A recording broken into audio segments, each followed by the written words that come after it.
Deirdre, hello. My name is Kevin. I am the Flapper Man, and today I'm going to be reviewing the 2005 movie that was... Okay. Stop the music, stop. Just stop everything right now. In 1980, filmmakers John Carpenter and Debra Hill, amongst others, decided to make an eerie ghost story movie. That movie was known as The Fog. I have the movie Steelbook. I enjoy it. It's not the best movie, but it's a classic and it's something I very much enjoyed. It was a film about an unearthly fog that overtakes the small fishing town of Antonio Bay to seek out the vengeance of something that happened 100 years earlier. It was atmospheric, moody, and created a great setup that wasn't complicated and had a great music. I don't even care what Siskel and Ebert said. I enjoyed it. But we do enjoy a colorful and offbeat villain, and that's where The Fog disappointed me, because Fog itself just isn't that fascinating as a threat. I mean, the fog, who cares? It's not threatening at all. This film, however, was the complete freaking opposite. I mean, my goodness, this movie was bad. It was horrible. It was disastrous. There was nothing redeemable of any type of quality into this film. It's constant cliche of stupid, boring, idiotic, inane, incapable dull characters that are so stereotypically written is downright appalling right down to every single scene that happened in this movie. The story in this movie is a complete disaster, and it's completely brain-numbing. If there was a film that was ever decided to kill your brain cells and just shut your body down within the hour and 40 minutes this movie was made, this movie is 100% guaranteed to do this. In fact, let's just see who the director is, because I have no idea who this director is. Rupert Wainwright. Who's he? Oh my god. Let's just get on with the movie review, okay? We open with people frighteningly rolling away from a burning ship in extra slow motion.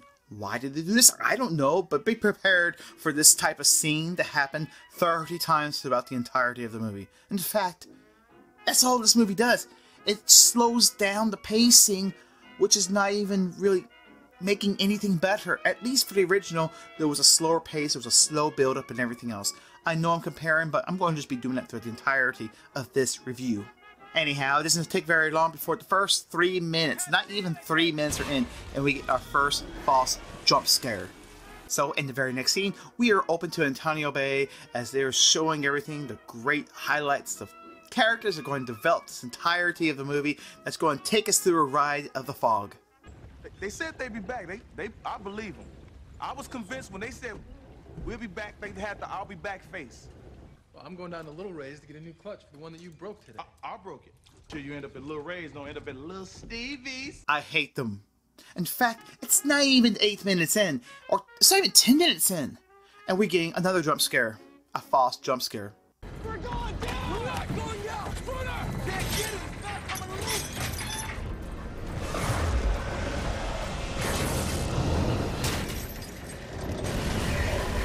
Boo!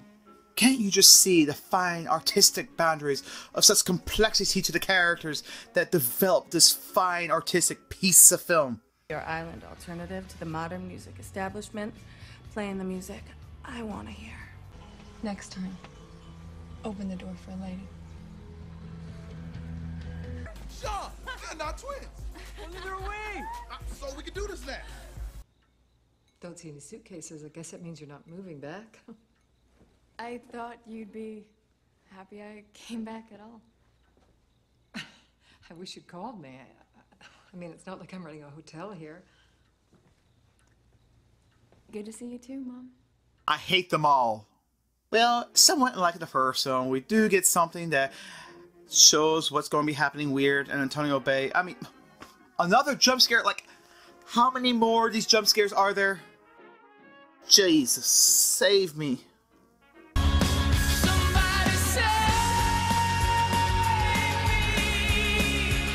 No, not Tom Welling, Jesus! Then that old man shows Elizabeth a watch. And jump scare number 5. Why? Who knows? Nothing is really ever explained. But in 20 minutes, we finally get our first glimpse of the fog. It is one of the most ridiculous CGI moments amongst many that we've seen in this horrible copycat. Again, I know I shouldn't compare, but when you get a fog scene like this... Spiller! Dude, do you see this? And it compares to this... Who's there?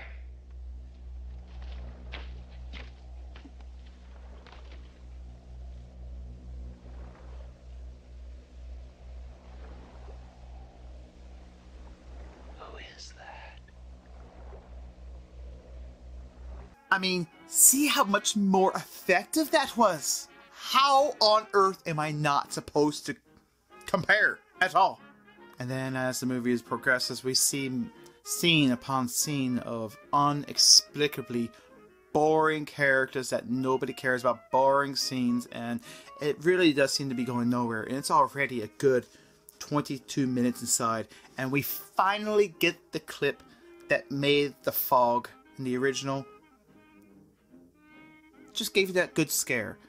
This one, however, does this. You bought me a ring. No, but I thought about it. You're such a liar.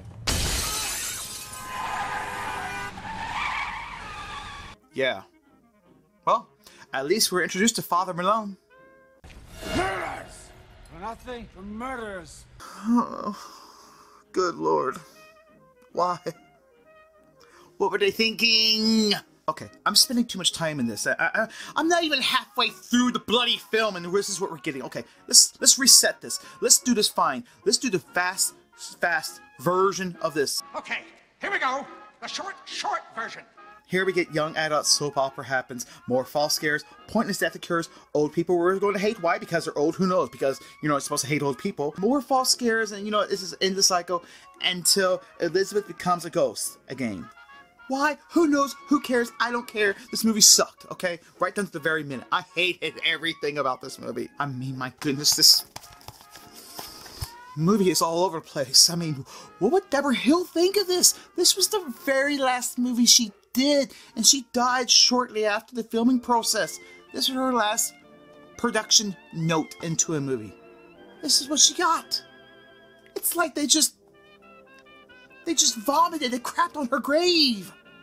What did John Carpenter had to say about this? I didn't want to direct again. I've done it once and I don't want to do it again, but perhaps some young genius can take it over and make it better. What? Were you high? This is a young fella named Shane Riches. Came into my office one day and said, why don't you talk to John Carpenter about remaking The Fog? I called John and I said, let's have lunch and talk about it. So he said, I'll never get his line. He said, yeah, go ahead, make me rich. Hello, I like money. Oh, okay, that explains it. No passion, no joy, no fun, just money. A cash grab. That's all this movie was. It was a cash grab. It was a horrible cash grab. Nobody liked it.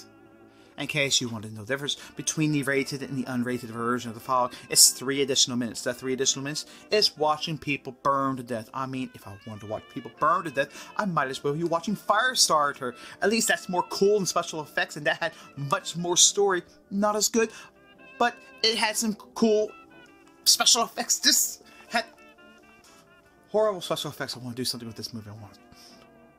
You know what? Before I do something, let's talk about why this film was rated. What's inside the film? Ha! Got you. You thought I was going to do that to you, didn't you? If I recommend a movie not for you to watch and it's that bad, believe me, I'm not going to put inside what's in the movie. It sucked. That's bad enough already. In fact, let's look at the Rotten Tomatoes score. Look at that! It's not even a double digit. It's so bad. I've got the idea. I know exactly what I'm going to do to this movie. Watch this. Everything burns.